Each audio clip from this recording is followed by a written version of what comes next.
Started. Our first storyteller is a veteran of the Timpanogos Storytelling Festival. Colin Robinson is 17 years old. He's a senior at UCAS. Yeah. He is a storyteller and a guitar player, and he plays in a band, and he's going to come up and entertain us now. Please welcome Colin Robinson.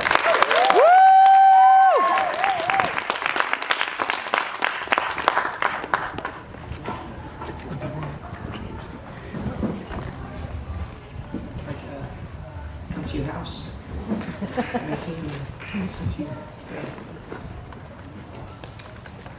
The Denver and the Rio Grande, freight number 31, was pulling out of Helper and the snow had just begun. The train was called the Flying Butte, December 1st the date, and when it got to Riverton, it was 4 hours late. In Riverton, as daylight broke, Slim Silcox grabbed his keys. The snow would make his school bus slow as roads began to freeze. He'd start his group before daylight, he'd miss the ones with chores. But all the rest, he'd get to school before they shut the doors.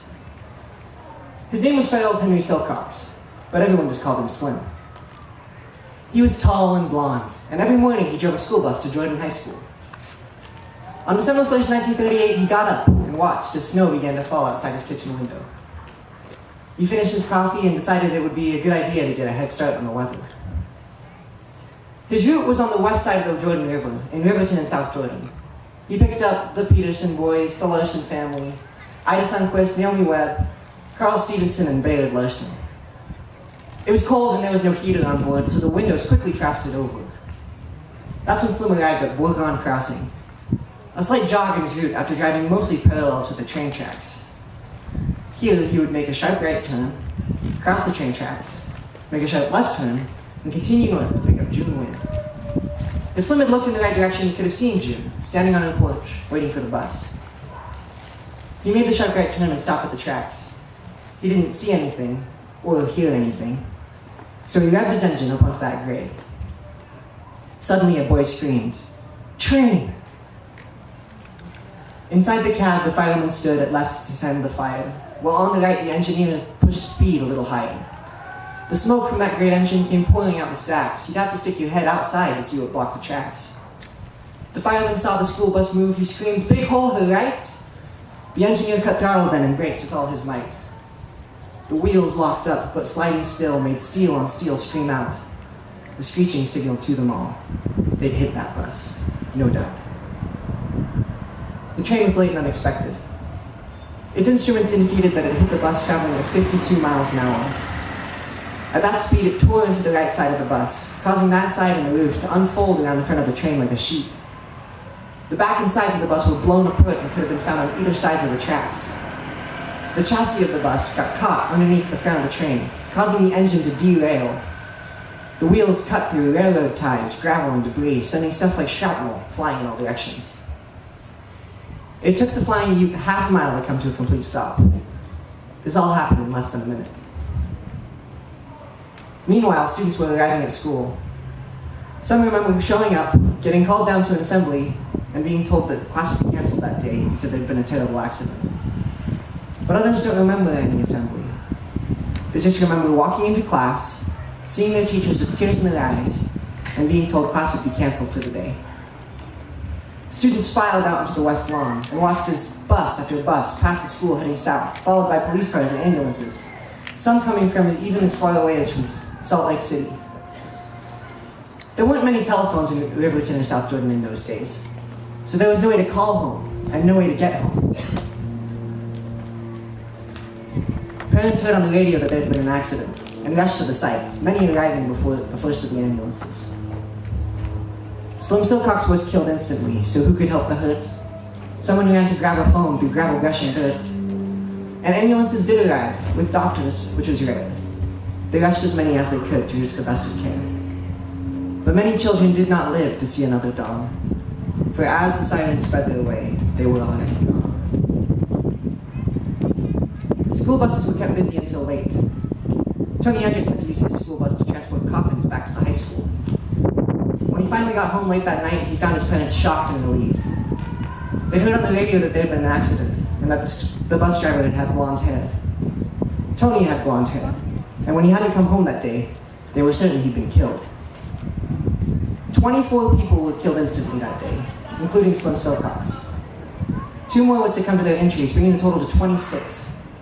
It was recorded as the worst railroad crossing accident in the history of the United States, and it plunged the cities of Riverton and South Jordan into mourning. Now they had to bury 26 people.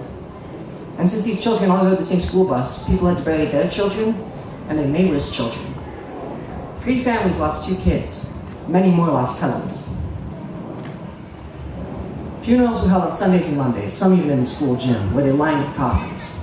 For weeks, everybody had to relive the accident and the loss. They tended to the wounded, they buried all the dead. They cut out all the articles and poems that were read. And girls throughout that high school made scrapbooks that were blessed, with pictures, cards, and photographs and flowers that were pressed. But how could they remember the ones that they had lost? The train, the bus, the snow, the sleet, the unimagined cost. How could they remember those children? On April 23rd, 1939, the Denver Rio Grande Railroad paid $80,000 to the families of lost loved ones. In 1939, 1940, and 1941, the Utah legislature tried to remember these children by putting up crossing lights and signal bars at every crossing across the state.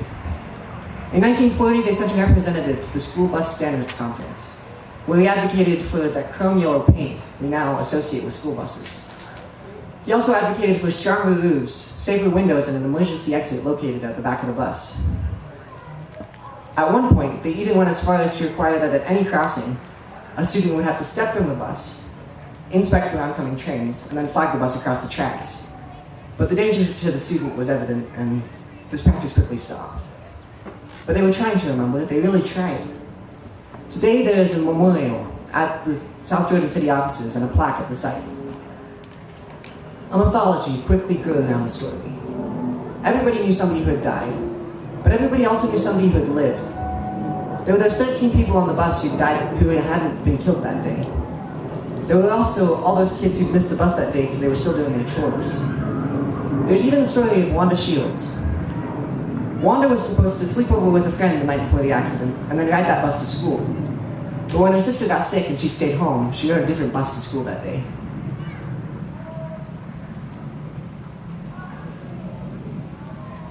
How could we remember the children they'd lost? Naomi Lewis left a poem. She was 17 on December 1st, 1938, when the Flying Ute hit her school bus and killed her and 25 other people. Her poem, Earth's Angels, was written on November 30th, 1938, the day before the crash. I've set this poem to music to remember her and everybody else who died that day.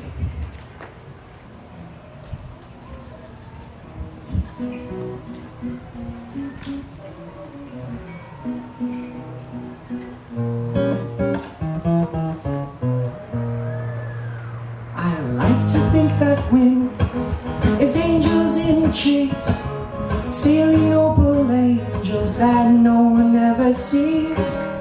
When the world is peaceful and people living right, they rustle branches gently throughout the long dark night. At night they call a council of angels on the earth. Each angel chooses one to help and guide from birth. But when the world is sad, they sorrow in the trees. Their moaning is the hum of woeful angry bees.